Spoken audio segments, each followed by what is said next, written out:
എല്ലാ വിദ്യാർത്ഥികൾക്കും പുതിയൊരു വീഡിയോയിലേക്ക് സ്വാഗതം. ഈ വർഷത്തെ +1 ഹയർ സെക്കൻഡറി സെക്കൻഡ് അലോട്ട്മെന്റ് പ്രകാരം അലോട്ട്മെന്റ് ലഭിച്ച വിദ്യാർത്ഥികൾക്കുള്ള അഡ്മിഷൻ നാളെ അവസാനിക്കും. അപ്പോൾ അലോട്ട്മെന്റ് ഇതുവരെ ചെക്ക് ചെയ്യാത്ത വിദ്യാർത്ഥികൾ കാൻഡിഡേറ്റ് ലോഗിൻ ചെയ്തുകൊണ്ട് വിദ്യാർത്ഥികളുടെ ആപ്ലിക്കേഷൻ നമ്പറും പാസ്വേഡും ജില്ലയും നൽകി ലോഗിൻ ചെയ്തുകൊണ്ട് വിദ്യാർത്ഥികൾക്ക് നിങ്ങളുടെ അലോട്ട്മെന്റ് ചെക്ക് ചെയ്യാവുന്നതാണ്. അലോട്ട്മെന്റ് ലഭിച്ചിട്ടുണ്ടെങ്കിൽ congratulations, you have got allotment എന്നും ഏത് സ്കൂളിൽ ഏത് കോഴ്സിലേക്കാണ് അലോട്ട്മെന്റ് ലഭിച്ചത് എന്നുള്ള ഡീറ്റെയിൽസും ഉണ്ടാവുന്നതാണ്. അതുപോലെ തന്നെ വിദ്യാർത്ഥികൾക്ക് ആവശ്യമെങ്കിൽ നിങ്ങൾക്ക് സെക്കൻഡ് അലോട്ട്മെന്റ് ഡീറ്റെയിൽസ് എന്നുള്ള ലിങ്കിൽ ക്ലിക്ക് ചെയ്ത് നിങ്ങളുടെ റാങ്ക് ഡീറ്റെയിൽസ് മനസ്സിലാക്കാവുന്നതാണ്. അലോട്ട്മെന്റ് ലഭിച്ച വിദ്യാർത്ഥികൾ ആ ഒരു പേജിൽ നിന്നും നിങ്ങളുടെ അലോട്ട്മെന്റ് ലെറ്റർ പ്രിന്റ് ഔട്ട് എടുക്കാനായിട്ട് ശ്രദ്ധിക്കേണ്ടതാണ്.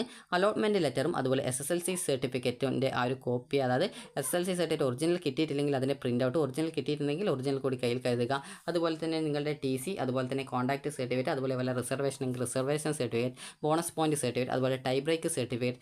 ടൈ ബ്രേക്ക് എന്ന് പറഞ്ഞാൽ ക്ലബ്ബ് സർട്ടിഫിക്കറ്റ്, അതുപോലെ NCC, NSS ഇതുപോലുള്ള, അതുപോലെ തന്നെ SPC ഇതുപോലുള്ള സർട്ടിഫിക്കറ്റ് ആണ്. അതുപോലെ USS, LSS, NMS ഇതുപോലുള്ള സർട്ടിഫിക്കറ്റ്സ് ആണ്. അതുപോലെ ആധാർ കാർഡിൻ്റെ ഒരു കോപ്പി, അതുപോലെ നിങ്ങളുടെ ഒരു ഫോട്ടോ, അതുപോലെ മറ്റെന്തെങ്കിലും റിസർവേഷൻ ഡോക്യുമെൻറ്റ്സ് ഉണ്ടെങ്കിൽ ആ ഒരു ഡോക്യുമെൻറ്റ്, അതുപോലെ അലോട്ട്മെൻറ്റ് ലെറ്റർ എന്നിവ സഹിതം അലോട്ട്മെൻറ്റ് ലഭിച്ച സ്കൂളിൽ പോയിട്ട് ടെമ്പററി അഡ്മിഷൻ നേടേണ്ടതാണ്.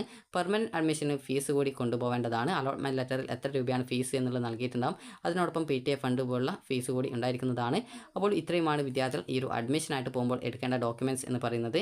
അപ്പോൾ വിദ്യാർത്ഥികൾക്ക് ഈ ഒരു സെക്കൻഡ് അലോട്ട്മെൻറ്റിൽ ഫസ്റ്റ് ഓപ്ഷനാണ് അലോട്ട്മെൻറ്റ് കിട്ടിയിട്ടുള്ളതെങ്കിൽ പെർമനൻറ്റ് അഡ്മിഷനും, അതുപോലെ തന്നെ രണ്ടാമത്തെ ഓപ്ഷനോ അതിന് താഴെയുള്ള മറ്റേതെങ്കിലും ഓപ്ഷനോ ആണ് അലോട്ട്മെൻറ്റ് കിട്ടിയിട്ടുള്ളതെങ്കിൽ വിദ്യാർത്ഥികൾ ടെമ്പററി അഡ്മിഷനുമാണ് എടുക്കേണ്ടതായിട്ടുള്ളത്.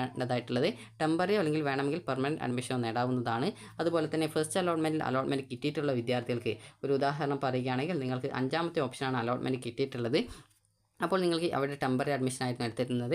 നിങ്ങൾക്ക് സെക്കൻഡ് അലോട്ട്മെൻറ്റ് വന്ന സമയത്ത് മൂന്നാമത്തെ ഓപ്ഷനിലേക്ക് അലോട്ട്മെൻറ്റ് ലഭിച്ചുവെങ്കിൽ ആദ്യം ലഭിച്ച സീറ്റ് നഷ്ടപ്പെടുന്നതും പിന്നീട് ഇപ്പോൾ ലഭിച്ച സെക്കൻഡ് അലോട്ട്മെൻറ്റിൽ പുതുതായിട്ട് ലഭിച്ച ആ ഒരു സ്കൂളിൽ നിങ്ങൾ ടെമ്പററി ആയിട്ടോ അല്ലെങ്കിൽ പെർമനൻ്റ് ആയിട്ടോ നിങ്ങൾക്ക് അഡ്മിഷൻ നേടാവുന്നതാണ്. ഒന്നാമത്തെ ഓപ്ഷനിലായിരുന്നു നിങ്ങൾക്ക് അലോട്ട്മെൻറ്റ് കിട്ടിയതെങ്കിൽ പെർമനൻറ്റ് അഡ്മിഷനും, രണ്ടാമതോ അതിന് താഴെയുള്ള ഓപ്ഷനോ ആണ് നിങ്ങൾക്ക് സെക്കൻഡ് അലോട്ട്മെൻറ്റ് ആയിട്ട് ലഭിച്ചിട്ടുള്ളതെങ്കിൽ ടെമ്പററി അഡ്മിഷനും വിദ്യാർത്ഥികൾക്ക് എടുക്കാവുന്നതാണ്. ആവശ്യമുള്ള വിദ്യാർത്ഥികൾക്ക് വേണമെങ്കിൽ പെർമനൻറ്റ് അഡ്മിഷൻ എടുക്കാനുള്ള അവസരം ഉണ്ടായിരിക്കും. അതുപോലെ തന്നെ സെക്കൻഡ് അലോട്ട്മെൻറ്റിൽ മാറ്റമില്ല, അതായത് നോ ചേഞ്ച് എന്ന് പറഞ്ഞുകൊണ്ടാണ് കാണുന്നതെങ്കിൽ അങ്ങനെയുള്ള വിദ്യാർത്ഥികൾ ജസ്റ്റ് നിങ്ങളുടെ സ്കൂളിൽ വിളിച്ച് നിങ്ങൾ ടെമ്പററി അഡ്മിഷനാണ് എടുക്കുന്നത് എന്നുള്ള കാര്യം വിളിച്ച് നിങ്ങൾ പറയേണ്ടതാണ്. കാരണം ചില സ്കൂളിൽ നിന്ന് അഥവാ നിങ്ങൾ അഡ്മിഷൻ എടുത്തിട്ടില്ല എന്ന് കരുതി, അതായത് അഡ്മിഷൻ എടുക്കാൻ വരുന്നില്ല എന്ന് കരുതിയൊക്കെ ചിലപ്പോൾ നോട്ട് ജോയിനിങ് എന്ന രേഖപ്പെടുത്തി പോയിട്ടുണ്ടെങ്കിൽ പിന്നീട് നിങ്ങൾക്കത് അഡ്മിഷൻ ലഭിക്കാതെ വരികയും അലോട്ട്മെൻറ്റ് പ്രോസസ്സിൽ നിന്ന് പുറത്താക്കപ്പെടാൻ ഇടയാവുകയും ചെയ്യും. അതായത് എല്ലാ സ്കൂളിൽ നിന്നും അങ്ങനെ രേഖപ്പെടുത്തും എന്നല്ല, അഥവാ അബദ്ധത്തിൽ അങ്ങനെ രേഖപ്പെടുത്തി പോയാൽ നിങ്ങൾക്ക് അതൊരു ബുദ്ധിമുട്ടായിരിക്കും. കാരണം എല്ലാ സ്കൂളിൽ നിന്നും ടെമ്പററി അഡ്മിഷൻ എടുത്തവരെ ടെമ്പററി അഡ്മിഷൻ എന്ന് തന്നെയാണ് രേഖപ്പെടുത്തുക. എന്നാൽ ചില സ്കൂളിൽ നിന്ന് അഥവാ അബദ്ധവശാൽ നിങ്ങളുടെ ആ ഒരു അഡ്മിഷൻ നിങ്ങൾ എടുത്തിട്ടില്ല എന്ന് കരുതി അവിടെ നോട്ട് ജോയിനിങ് എന്നാണ് രേഖപ്പെടുത്തിയിട്ടുള്ളതെങ്കിൽ അത് പിന്നീട് ലഭിക്കുന്ന അലോട്ട്മെൻറ്റിനെയും അതുപോലെ തന്നെ ലഭിച്ച അലോട്ട്മെൻറ്റ് നഷ്ടപ്പെടാനും ഇടയാകും. അതുകൊണ്ട് തന്നെ വിദ്യാർത്ഥികൾ അലോട്ട്മെൻറ്റ് ഈ ഒരു സെക്കൻഡ് അലോട്ട്മെൻറ്റിൽ നോ ചേഞ്ച് കണ്ടിട്ടുള്ള വിദ്യാർത്ഥികൾ നിങ്ങൾ ആ ഒരു സ്കൂളിൽ വിളിച്ച് നിങ്ങൾ ടെമ്പററി അഡ്മിഷനിൽ തന്നെയാണ് തുടരാൻ താല്പര്യം എന്നാണ് നിങ്ങൾ അറിയിക്കേണ്ടതാണ്. അതുപോലെ തന്നെ തേർഡ് അലോട്ട്മെൻറ്റിന് വെയിറ്റ് ചെയ്യാൻ വേണ്ടിയിട്ടാണ് എന്നുള്ള കാര്യം കൂടി ജസ്റ്റ് പറയേണ്ടതാണ്. അപ്പോൾ നിങ്ങൾക്ക് പ്രത്യേകിച്ച് സാധാരണ സ്കൂളിൽ നിന്ന് സ്കൂളിലേക്ക് വരണം എന്ന് പറയില്ല. അതുകൊണ്ട് തന്നെ നിങ്ങൾ ജസ്റ്റ് വിളിച്ച് പറഞ്ഞാൽ മതിയാകും.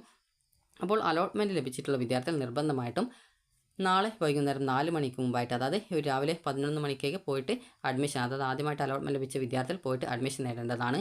അതുപോലെ ഫസ്റ്റ് അലോട്ട്മെൻറ്റിൽ ഒരു സ്കൂളിൽ കിട്ടി സെക്കൻഡ് അലോട്ട്മെൻറ്റിൽ മറ്റൊരു ഓപ്ഷൻ അലോട്ട്മെൻറ്റ് ലഭിച്ച വിദ്യാർത്ഥികളും നാളെ വൈകുന്നേരം 4 മണിക്ക് മുമ്പായിട്ട് നിങ്ങൾക്ക് മുൻപ് അലോട്ട്മെൻറ്റ് ലഭിച്ച സ്കൂളിൽ നിന്നും നിങ്ങളുടെ ഡോക്യുമെൻറ്റ്സ് ഒക്കെ തിരിച്ചു വാങ്ങി പുതുതായിട്ട് അലോട്ട്മെൻറ്റ് ലഭിച്ച സ്കൂൾ ഏതാണോ, അതായത് ഒരു ഉദാഹരണത്തിന് മൂന്നാമത്തെ ഓപ്ഷൻ അലോട്ട്മെൻറ്റ് കിട്ടി, ആദ്യം അഞ്ചാമത്തെ ഓപ്ഷനായിരുന്നു കിട്ടിയിരുന്നത്, അങ്ങനെയുള്ള വിദ്യാർത്ഥികൾ അലോട്ട്മെൻറ്റ് പുതുതായിട്ട് ലഭിച്ച സ്കൂളിൽ പോയിട്ട് നിർബന്ധമായിട്ടും ടെമ്പററി ആയിട്ടോ പെർമനൻ്റ് ആയിട്ടോ അഡ്മിഷൻ നേടാനായിട്ട് ശ്രദ്ധിക്കേണ്ടതാണ്.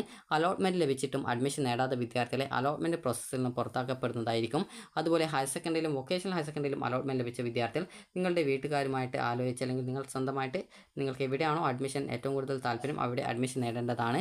അപ്പോൾ ഏതെങ്കിലും ഒന്നിൽ മാത്രമാണ് നിങ്ങൾക്ക് അഡ്മിഷൻ നേടാൻ സാധിക്കുക. അതുകൊണ്ട് തന്നെ എവിടെ അഡ്മിഷൻ വേണം എന്നുള്ള കാര്യം പ്രത്യേകം നിങ്ങൾ മനസ്സിലാക്കേണ്ടതാണ്. കാരണം ഒരു സ്ഥലത്ത് അഡ്മിഷൻ എടുത്തു കഴിഞ്ഞാൽ അടുത്തത് ക്യാൻസലായി പോകും. അതുകൊണ്ട് തന്നെ നിങ്ങൾക്ക് വൊക്കേഷണൽ ഹയർ സെക്കൻഡറിയിലോ കമ്മ്യൂണിറ്റി കോട്ടയിലോ അലോട്ട്മെൻറ്റ് ലഭിക്കുകയാണെങ്കിൽ നിങ്ങൾ ചെയ്യേണ്ട പ്രധാനപ്പെട്ട കാര്യം എവിടെയാണ് നിങ്ങൾക്ക് കൂടുതൽ താല്പര്യമുള്ള കോഴ്സും സ്കൂളും എന്നുള്ളത് മനസ്സിലാക്കി നിങ്ങൾ അഡ്മിഷൻ എടുക്കേണ്ടതാണ്. കാരണം ഒരു സ്ഥലത്ത് അഡ്മിഷൻ എടുത്തു കഴിഞ്ഞാൽ മറ്റേത് ഓട്ടോമാറ്റിക്കലി ആ ഒരു അലോട്ട്മെൻറ്റ് പ്രോസസ്സിൽ നിന്ന് നിങ്ങളെ ഒഴിവാക്കും. അപ്പോൾ വിദ്യാർത്ഥികൾക്ക് ഈ ഒരു വീഡിയോ ഉപകാരപ്രദമായിട്ടുണ്ടെങ്കിൽ ലൈക്ക് ചെയ്യുക, ഷെയർ ചെയ്യുക. Thank you for watching.